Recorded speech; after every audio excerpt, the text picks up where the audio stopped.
अस्सलाम वालेकुम नाज़रीन, उम्मीद करता हूँ कि आप सब खैरियत से होंगे। मैं रूहानी आमिल आप दोस्तों के लिए बेहतरीन मुजर्रब तिलिस्म लेकर हाज़िर हुआ हूँ। इस तिलिस्म से आप किसी पर भी जिन आसेब साया मुसल्लत कर सकते हैं। बहुत ही आसान तिलिस्म है, मुफीद तिलिस्म है। किसी ने आपको तंग किया हुआ है, आप पर जादू किया हुआ है, जादू के ज़ोर पर आप पर चीज़ें मुसल्लत की हुई हैं, जिसकी वजह से आप बहुत परेशान हैं, तकलीफ़ में हैं। आपको अपने दुश्मन का पता चल गया है, जिसने आप पर जादू किया है, जादू का वार किया है, जादू की वार से आप पर चीज़ें मुसल्लत की हैं।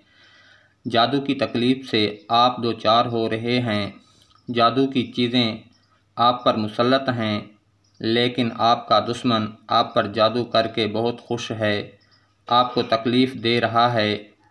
आप दिन रात तकलीफ़ में गुजार रहे हैं। जादू की वजह से आप पर बंदिश लगा दी गई है। आपके माली हालात बहुत ख़राब हो गए हैं, आपकी उल्टी गिनती शुरू हो गई है। आप जिस काम में भी हाथ डालते हैं उसमें नुकसान हो जाता है। ज़हनी जिस्मानी तौर पर भी आप मफलूज हो गए हैं।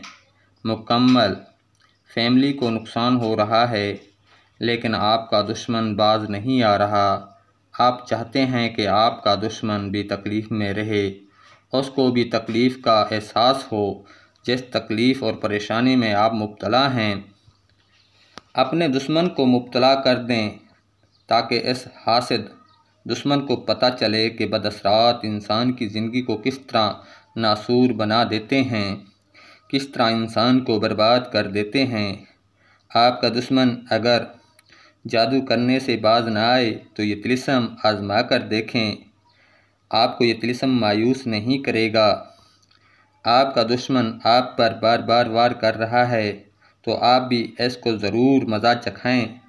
सिर्फ़ जायज़ जगह पर इस्तेमाल करें, नाजायज़ ना करें, वरना गुनाह होगा। मैं बरीउल ज़िम्मे हूँ। इस तिलिस्म को मर्द औरत सब कर सकते हैं। इस तिलिस्म की कोई चाल नहीं है। जो दोस्त इस तिलिस्म का इस्तेमाल करेगा, इसके असरात अपनी आँखों से देखेगा। लाजवाब तिलिस्म है। अब आप दोस्तों को इस तिलिस्म का तरीक़ाकार बता देता हूँ। आप दोस्त सिर्फ़ जायज़ मकसद के लिए ही इस तिलिस्म का इस्तेमाल करेंगे, नाजायज़ नहीं करेंगे। इस तिलिस्म को आपने ज़वाल के वक्त काली स्याही के साथ एक अदद लिख लेना है। अगर आप इस तिलिस्म को मर्द के लिए इस्तेमाल कर रहे हैं तो फ़लाँ बिन फ़लाँ, अगर औरत के लिए इस्तेमाल कर रहे हैं तो फ़लाँ बिनते फ़लाँ का इस्तेमाल करेंगे। फ़लाँ की जगह अपने दुश्मन का नाम, बिनते फ़लाँ की जगह उसकी वालदा का नाम लिखना है। जब आप इस तिलिस्म को लिख लें तो कोशिश करें कि आप अपने दुश्मन का कपड़ा, बाल या नाखून या पैर की मिट्टी हासिल कर लें। इस तिलिस्म में रख कर कोरी ठीकरी में रखें और किसी कब्रिस्तान में या शमशान घाट में चले जाएं।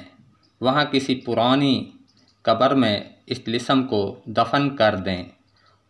उसके बाद आपका दुश्मन पर चीज़ें मुसल्लत हो जाएंगी और वह मुख्तलिफ़ बीमारियों में, परेशानियों में मुब्तला हो जाएगा।